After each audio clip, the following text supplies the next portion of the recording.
Hi, my name is Vache Sipanian, and joining me today is California Assemblymember Laura Friedman from the 43rd District. Thank you, Assemblymember Friedman, for taking time and joining our interview today. Thank you, Vache, for inviting me. Very happy to be here with you. No problem. So in the beginning, I would like to ask, can you give us a little more information about yourself and what the 43rd District covers, what cities? Sure. I represent the 43rd Assembly District. The Assembly is kind of equivalent to Congress for the United States. The Assembly also is a similar lawmaking body for the state of California.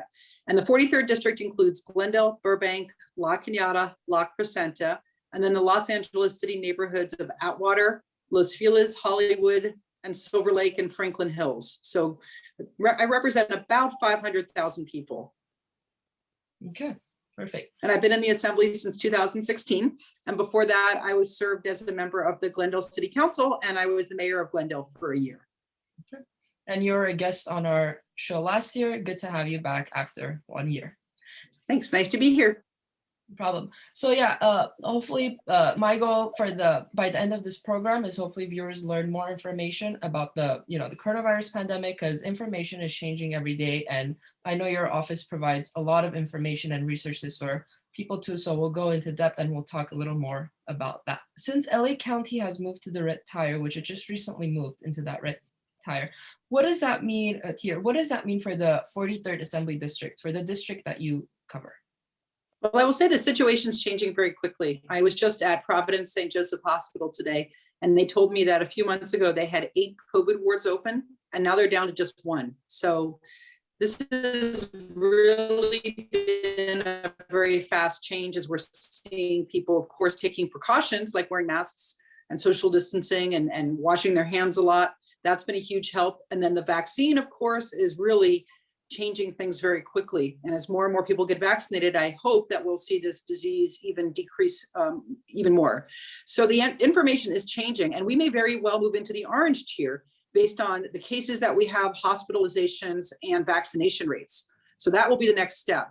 And I will say that until then, people do need to take precautions, because if you are not vaccinated, you can certainly still get sick. If you are vaccinated, you can get sick, although your chances are lower. But we need to take this very seriously and remember that even if we're not high risk, we come in contact with people who most certainly are, and we don't want to put them in danger. So schools, as probably your audience knows, a lot of our schools are starting to reopen. My daughter's 7, she's in 2nd grade, and she'll be going back to Benjamin Franklin Elementary, Glendale, for 2 days a week, starting next week, for the first time since last March. So that's pretty big. Movie theaters are opened, although you have to make a reservation, and they have reduced seating to keep their audiences safe. And museums and zoos are open again at 25% capacity. So we are starting to see a gradual, hopefully safe reopening of our community. Okay, perfect. Thank you so much. And with that saying, the coronavirus pandemic has had many people on unemployment benefits and EDD. That's how they live with those benefits. And there has been some times where there's been technical issues with the website, with EDD, it's not working, or people don't know exactly how to work on it. So what can people do if they need help with EDD assistance? Yeah, thank you for that question. That's great information to push out. I mean, EDD has been very frustrating for everybody. It's been frustrating for many people who have had issues getting their EDD relief. It's been very frustrating to my office. The members of my team spend almost all their day now working on EDD cases for members of the community, and that's not something they were trained for. It's not what they were hired to do, but it's what we do. And we are more than happy to help anybody who is still struggling with EDD. My office still has about 1,200 cases open. I'd say over 1,200 cases. And we only have 5 staffers. So we work on this every single day. I will say that if people are not able to contact EDD and they feel that they're at their wit's end and need help, they are more than welcome to, and I would urge them to reach out to my staff at 818-558-3043. It's 818-558-3043. And you can find that information on my website as well as my email address. My email address is assemblymember.friedman@assembly.ca.gov, which is Gov. And again, you can email me through my website as well. Okay, Perfect. Thank you so much for that information. And your email address and your phone number is located on the screen right now, so you can take a look at that. Oh, great. So now going on to my next question. So your office does help with EDD, and what other resources and assistance does your office provide to people regarding the coronavirus pandemic aside the EDD? The way I would think about it is if it involves a state agency or a state office, we can help.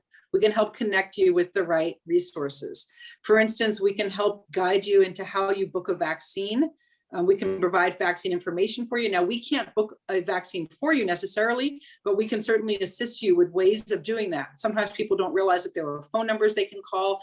Sometimes local hospitals have their own phone numbers. We can provide that information to you. We can help you navigate the websites. We can help you find a computer if you need a computer to navigate websites. We can help you with CalFresh and food stamps. And if you are hungry or having trouble accessing the basic food that you need to live, please give us a call. We are there to help. We can help you access Medi-Cal so that if you don't have health insurance now and you want help either accessing Medi-Cal or with Covered California, we can push you in the right direction. We can help you with disability. We can help you with small business assistance programs. We can help give you information about PPP loans. If it involves a state program or a state agency, we can help get you the right information. Okay. And by the way, even if it's not state information, call us. If we don't have the resources on hand, we'll find it for you. We can help connect you with federal agencies. Sometimes we can help connect you with local resources. We help people all the time with housing needs in terms of trying to connect them with local housing nonprofits, with a whole range of issues. We tend to have phone numbers and people's names at our fingertips, and we're there to help. Okay, perfect. Thank you so much. How can people visit your website? How can they do that? It is a43.asmdc.org. That's a43.asmdc.org. So that's a good thing to give out to people. So thank you. I wanted to know what information can they actually find on your website once the resources and assistance and EDD. Is there any other information that you guys push out on your website? We tend to give updates as to work that I'm doing, bills that I've authored. We give a lot of information that we pass through about things like EDD or small business relief. Whenever we get information that we want to push out to the community, we try to put it on social media and also on our website. So you'll find all kinds of resources listed on that website. Okay, perfect. And you also have Facebook and Instagram and Twitter, all the social media platforms, correct, that they could follow you on there as well? Right. Yes. And you can link to my Facebook page, to my Instagram, to my Twitter page. You know, they're all a little bit different. They all kind of have different types of information. And by the way, there is an https:// in front of the website address. So just want to make sure that you have that. And again, I'll give you my phone number again, 818-558-3043. Okay, perfect. Thank you. And all this information will be located on your screen right now. Yeah, and my Twitter is at Laura Friedman 43. Okay. And I'd love to get I always love new Twitter friends. So please friend me. Okay, perfect. Okay, so we are reaching the end of the program. I wanted to know, what are some things people could do to stop the surge of the coronavirus pandemic? Well, first of all, continue to practice all of the precautionary measures we put into effect. Face masks are even more effective than vaccines. Think about that. If you are properly wearing a face mask, you have a much lower chance of catching coronavirus, and you definitely have a lower chance of spreading it, which for your audience, if you're a lot of students, probably even if you were a carrier, you'd be asymptomatic. So you could have coronavirus and not know it, but you could spread it to your parents or your grandparents, your aunts and uncles. So you want to make sure that you continue to wear a face mask, that you continue to wash your hands, practice social distancing, stay away from people. It's not that much longer. There's light at the end of the tunnel. And then starting next week, we're going to be opening Vaccine Up for everyone 50 and above. So urge people around you who are in that age group to please get vaccinated. It's just like getting a flu shot.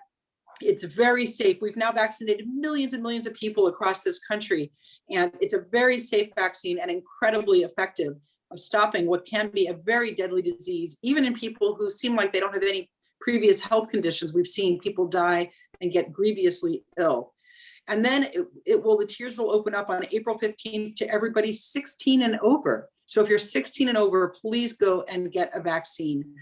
And again, continue to wear your face mask and wear it properly above your nose. If it's below your nose, you might as well not be wearing it at all.